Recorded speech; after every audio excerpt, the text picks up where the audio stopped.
Turn back, oh no, don't turn back. Oh no, don't turn back. You make my leadership. Good evening, everybody.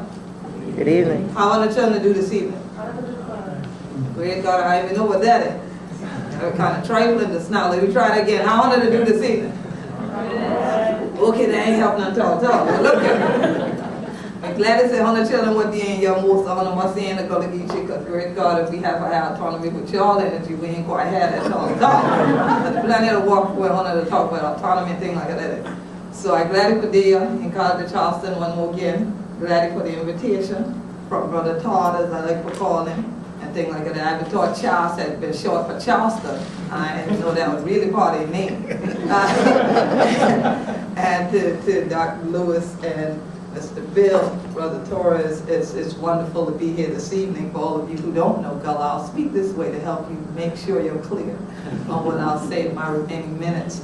It was very interesting to me when I first got the email, because at first we were talking about a different topic, and then I wanted to know, what do you really mean by that? And as I got the emails back, I said, well, it really sounds to me more like you're talking about autonomy and self-determination. And as head of state for the Gullah Geechee Nation, the way that Gullah Geechee people became a nation of our own, according to international human rights law, was to stand on our human right to self-determination. So when someone asks me then, what does autonomy mean? It means to me the same thing that it meant to my ancestors.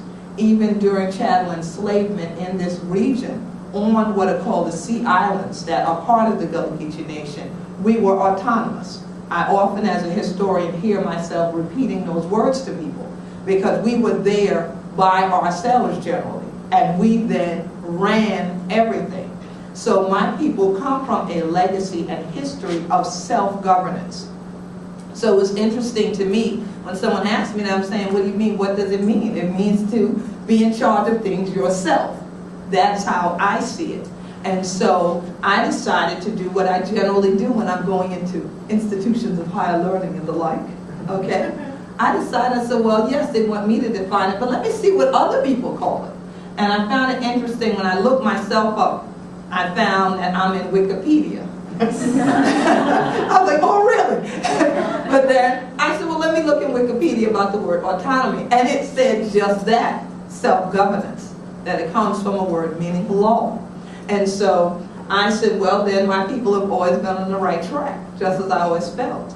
And one thing I found very, very interesting in their definition was that they said that it refers to the capacity of a rational individual to make an informed, uncoerced decision. And they also talk later about moral responsibility for one's actions. And for Gullah Geechee people, we are a people that do stand on God being central in all things that we do.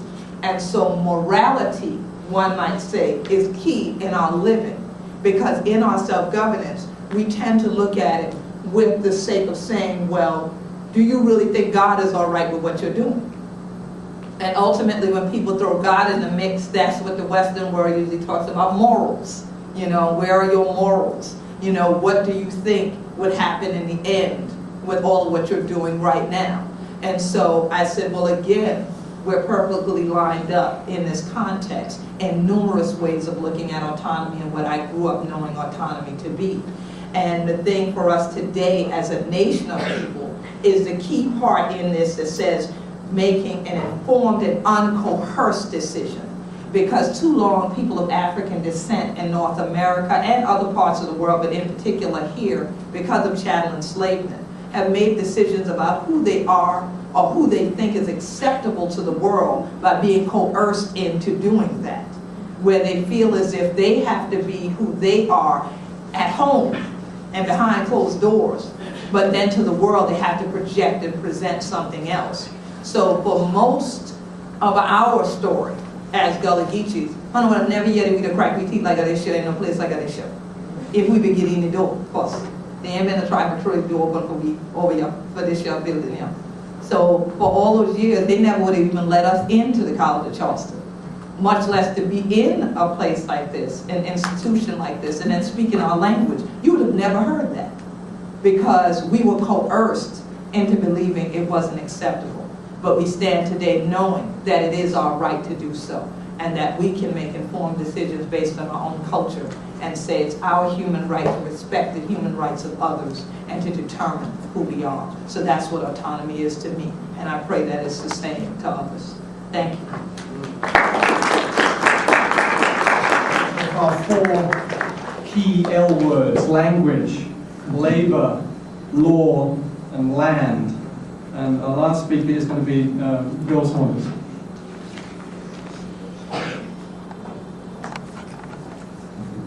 Thank you. I wish that I was the first speaker now. Not because of what I had to say, but again, everything that has been said falls into the same thing.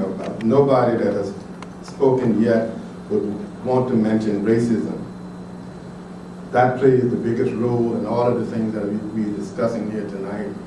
And the sister just got through talking about the heirs property. The heirs property was a culture thing from Africa. My great-grandparents bought land. We still bought 1898, they bought the land, and we still got that land in Julia and William Pinckney's name. They had no way that you can take heirs property until 1968. And this state decided that we got to come up with a way to take heirs property. They passed the law, which she just mentioned. The law says that you can't divide land. The only thing you can divide is money. And what they did, they went, like my family lost another 100 acres on Johns Island. They went to New York and found a person that was 74 years old that had never been to Johns Island. And they bought his piece of land. And then they made the rest of the family pay the taxes the whole time. But the only thing that I want to say, just a little bit different than what she said, this was not accidental. It was planned by the developers, it was planned by lawyers, it was planned by bankers in this perfect country that we live in. When I got the topic about talking about autonomy, and it really was a pretty heavy question for me, and I spent a good bit of time on it, and I started looking at autonomy, again, since going back to Dan, and some of the land, my grandparents bought some land, that same 8 acres of land, and it was not about waterfront as much as about what is about swamp. It was swamp land, and these folks sold my grandparents the swamp land, saying that because they couldn't use it, and my grandfather then bought it because they wanted swamp land. They plant rice and swamp land. That's the only place it grew. You know, so it worked. It was not just about water, this land, but we were able, the Africans were able to use whatever land was because they had the skill. On Johns Island, where I'm from, and I also speak Gullah like the Queen, I probably do a little better. But like the Queen, and we were autonomous on Johns Island or Sea Island for a long time. Because they had villages and places. We built our own houses. We grew up. Everything we ate came from the river, came from the woods. You know, we made our own clothes. We made our own boats, our nets. We did everything. And for a very long time, going into the 50s, we were told that we didn't need money for anything. You know, we did a little trading with the white community, trade our stuff for work and stuff like that, but you didn't need to. We had a perfect autonomy for a good while, up until we decided that we also wanted some more freedom.